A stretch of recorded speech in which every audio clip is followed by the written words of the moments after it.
Vous l'avez celui-là. Celui-là, vous l'avez. Attention. Top, faculté intuitive de se mettre à la place d'autrui, percevoir ce qu'il ressent. Reconnaissance et la compréhension des sentiments et des émotions d'un autre individu. Du grec ancien, on, qui veut dire à l'intérieur, pathie, ce qu'on éprouve, c'est. L'empathie. Ouais. L'empathie. Donc sur cette vidéo, à la fin, je te donnerai 5 conseils pour développer ton empathie.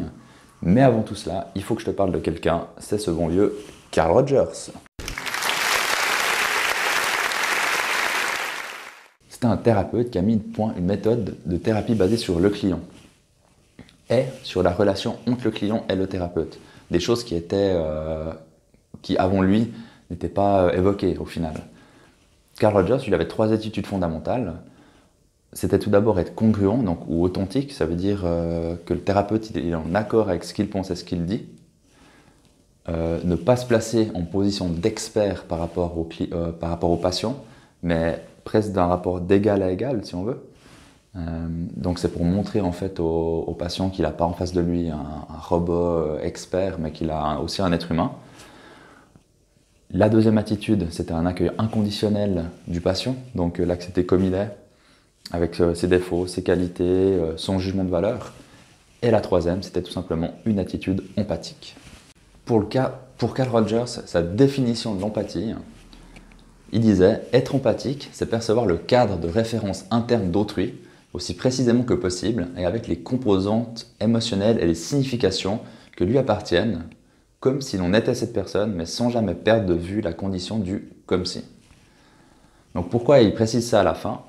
Parce que dans l'empathie, ce qui peut arriver, c'est qu'on va essayer de comprendre ce que ressent l'autre.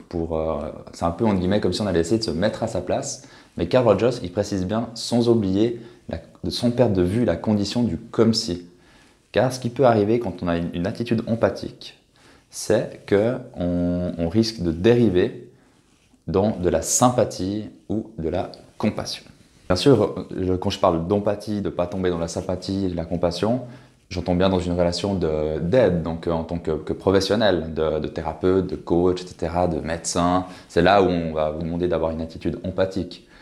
C'est tout à fait normal d'être dans la sympathie avec ses amis, avec sa copine, sa femme, sa famille. La sympathie, au fond, ça sert à quoi? À créer des liens, un partage, mettre un climat de confiance. Donc forcément, les émotions, elles sont agréables. On symbiose avec l'autre, qu'on éprouve de la sympathie pour quelqu'un. Et c'est justement là où le thérapeute, le coach, etc. doit faire attention de ne pas entrer dans cette symbiose avec la personne parce que ce n'est pas son rôle. Et lui, il n'est pas là pour éprouver de la sympathie pour ses patients.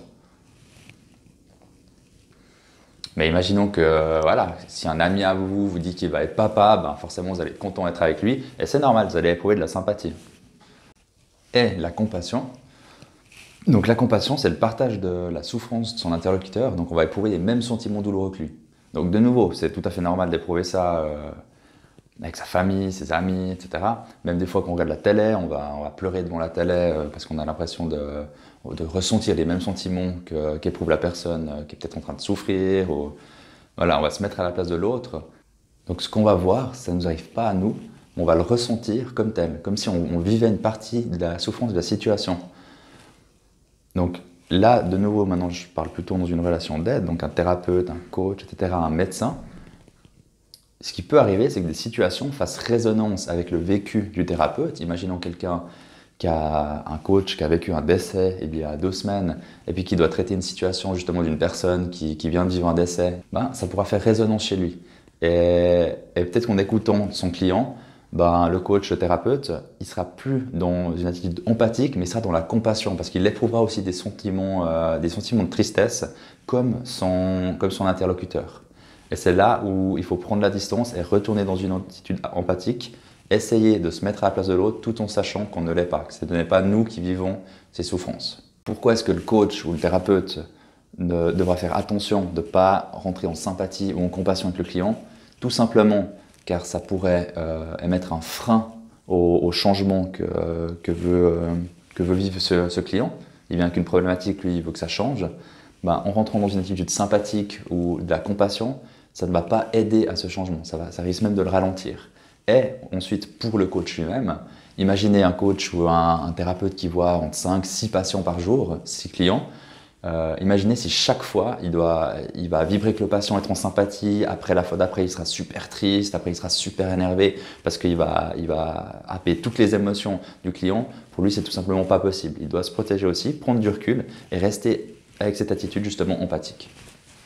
Et on y arrive. Merci d'avoir suivi jusque-là les 5 conseils pour développer son empathie. Conseil numéro 1. Cherchez à comprendre les bonnes raisons de votre interlocuteur à avoir agi ainsi. Essayez plutôt de vous dire, mais pourquoi il a fait ça, il est con, machin. Essayez de vous dire, mais au final, lui, c'était quoi son intérêt là-dedans? En faisant ça, vous allez essayer de vous mettre à la place de l'autre et essayer de comprendre au final pourquoi il a fait ça, mais d'une manière plutôt positive. Conseil numéro 2.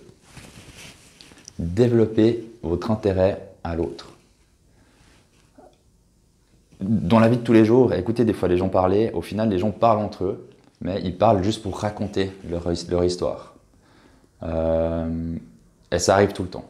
Les gens ne s'écoutent pas au final, c'est juste qu'ils veulent dire quelque chose, donc ils écoutent un petit peu l'autre, ils font oui, ouais, ah oui, puis tu sais que moi ce qui m'est arrivé, ah oui, mais c'est comme moi il m'est arrivé ça.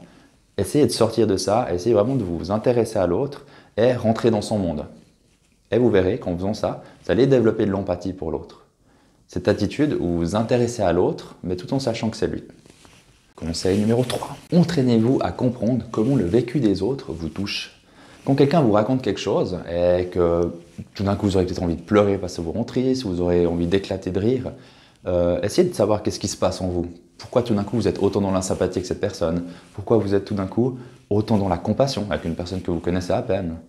Essayez de savoir ça, de comprendre qu'est-ce qui se passe en vous, qu'est-ce qui vous touche. Et ceci fera aussi que votre empathie va se développer envers les autres, parce que vous allez être plus empathique avec vous-même. Conseil numéro 4. Évitez les jugements de valeur. Donc ça, c'est beaucoup plus facile à dire qu'à faire. Mais lorsque vous rencontrez quelqu'un qui n'a pas les mêmes valeurs que vous, petite parenthèse, la prochaine vidéo sera sur les valeurs, essayez de ne pas vous dire « Ah non, mais lui, il est con parce qu'il pense ci. Ah non, mais lui elle, ça va pas, etc. » Essayez de mettre ses valeurs de côté. Voilà, vous avez des valeurs différentes, c'est pas la fin du monde. Et continuez à parler avec cette personne. Pareil, en faisant ça, en faisant des jugements de valeur, vous coupez tout de suite cette attitude empathique parce que vous êtes tout de suite dans le jugement. Essayez de sortir de ça, prendre un peu de recul et prendre la personne comme elle est, inconditionnellement. Pareil, ça fera développer votre empathie. Et dernier conseil, numéro 5, exprimez votre empathie à l'autre et vérifiez si vous êtes en accord avec ce que ressent la personne. Une personne va vous parler, vous allez ressentir quelque chose, que ce soit de la colère, de la tristesse ou de la peur, verbalisez-le. Dites-lui, écoute, ce que je ressens, j'ai l'impression que tu es en colère, j'ai l'impression que tu es triste, j'ai l'impression que vous avez fait une analyse, vous vous êtes mis à la place de cette personne, vous avez pensé ressentir de la tristesse, et bien dites-le, puis vous confirmez ou vous infirmez. Eh ben non, c'était peut-être pas de la peur, c'était de la colère, etc. Et en faisant ça, pareil, vous apprenez à vous mettre à la place de l'autre, à valider son émotion, pour savoir si vous avez bien pressenti la chose ou pas. J'espère que cette nouvelle vidéo vous a plu. Comme j'ai dit juste avant, la prochaine vidéo sera sur les valeurs. Donc si tu veux d'autres vidéos comme ça, n'hésite pas à t'abonner à la chaîne. Et sinon, je te dis à bientôt, bye bye.